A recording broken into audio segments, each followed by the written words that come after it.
এই দুনিয়ায় সত্য কথার ভাত না, আপনি যখনই সত্য কথা বলতে যাবেন তখনই আপনার একটা না একটা বিপদ আসবে। যে আমাদের উসমান হাদি ভাই, সে মারা গেছে লিওনেল রাজুন, সে উচিত কথা বলছে, সত্য কথা বলছে, রাজপথে নামছে। সেই জন্য তার আজকে এই মৃত্যুবরণ হয়েছে। তবে সবাই তার জন্য দোয়া করবেন।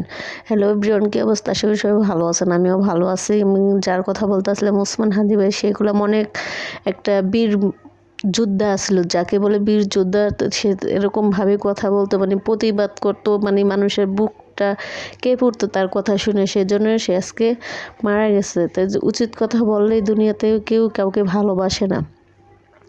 আজকে যাই হোক, অনেক কথাই বইলা ফালাইলাম।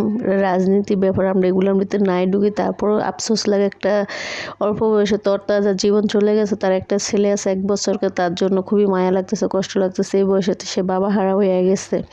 তো আজকে আমি ফুলকপি ভাজি করব, আলু দিয়ে। শীতকালের তরকারি আমার কাছে ফুলকপি ভাজিটা আমার কাছে অনেক ভালো লাগে। আমার তো ফুলকপি এমনি অনেক পছন্দ। তারপরে ফুলকপি ভাজি, ফুলকপি দিয়ে মাছের ঝোল, আর ফুলকপি দিয়ে নতুন আলু দিয়ে, নতুন টমেটো দিয়ে, আর শুকনো শুকনো করে ঝাল ঝাল করে রান্না করলে আমার কাছে আরও বেশি ভালো লাগে। তো আমার ভাজিটা আজকে ফাইনালি অনেক ভালো হয়েছে। তো এখন আমি পরিমাণ মতো হলুদ মরিচ যা যা লাগে সব কিছু দিয়েছি, দিয়ে এখন ভালো করে ভেজে নিব। এই হালকা জালে জালে ভেজে নিব, বেশি আগুনের তাপ বেশি বাড়াবো না। আর অফ ক্যামেরার মধ্যে অনেক কিছু কাজ করে ফেলে, সব কিছু আপনাদের সাথে শেয়ার করা হয় না। আর আমার ভিডিওতে যদি কোনো ভুল ত্রুটি থাকে অবশ্যই ক্ষমা দৃষ্টিতে দেখবেন। আর আপনারা একটু আমাকে সাপোর্ট করবেন, একটু আমার ভিডিওগুলো শেয়ার করে দেবেন। ইদারিং দেখতেছি ফেসবুক এখন ভিউজ কমিয়ে দিচ্ছে, আর আমার ভিডিওতে ভিউজ আসেই না। যেহেতু আমি নতুন, আমি বুঝতে পারতেছি না যে আমার ভিডিওর কোয়ালিটিগুলো ভালো হইতেছে না খারাপ হইতেছে। আর যেই হতো আমার ভিডিওগুলো বেশি একটা কোয়ালিটি ভালো হয় না, এটা আমি নিজেও জানি, কীভাবে করবো তাও জানি না। যেহেতু আমি বারান্দায় রান্না করি, মানুষের ভিতরে থাকি, সেজন্য আমি কোয়ালিটিগুলো তো ভালো ফুল নিতে পারি। যদি একটা কিচেন রুম থাকতো তাহলে কিচেন রুমের ভিউটা ভালো করে দিতে পারতাম।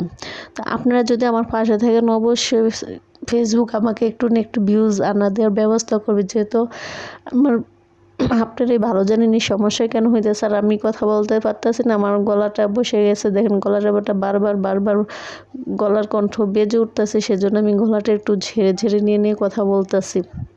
আর আমার আজকের ভাজিটা কেমন হয়েছে অবশ্যই কমেন্টস করে জানাবেন। ফুলকপি দিয়ে এরকম নতুন আলু দিয়ে ধনেপাতা ভাজি আমার কাছে গরম গরম ভাতের সাথে তো অনেক মজাই লাগে, খেতেও মজা লাগে। ভাজিটা অসাধারণ হয়েছে। আর পরবর্তী আর একটা ভিডিও নিয়ে চলে আসবে আপনাদের মাঝে। আজকে ভিডিওটা এই পর্যন্তই। তো সবাই কমেন্টস করে জানাবেন আমার ভিডিওটা কেমন হয়েছে। আর আমি যেহেতু কথা গুছিয়ে বলতে পারি না, সেজন্য ভালো করে বলতে পারি না। রান্নার মাঝে হয়েছে কি, একটা ভিক্ষুক আসলো, তারে একটু ভিক্ষা দিতে গেছিলাম, সেজন্য একটু এসে দেখে পুরো লাগিয়ে গেছে। তো আজকে ভিডিওটা এই পর্যন্ত। আল্লাহ হাফেজ।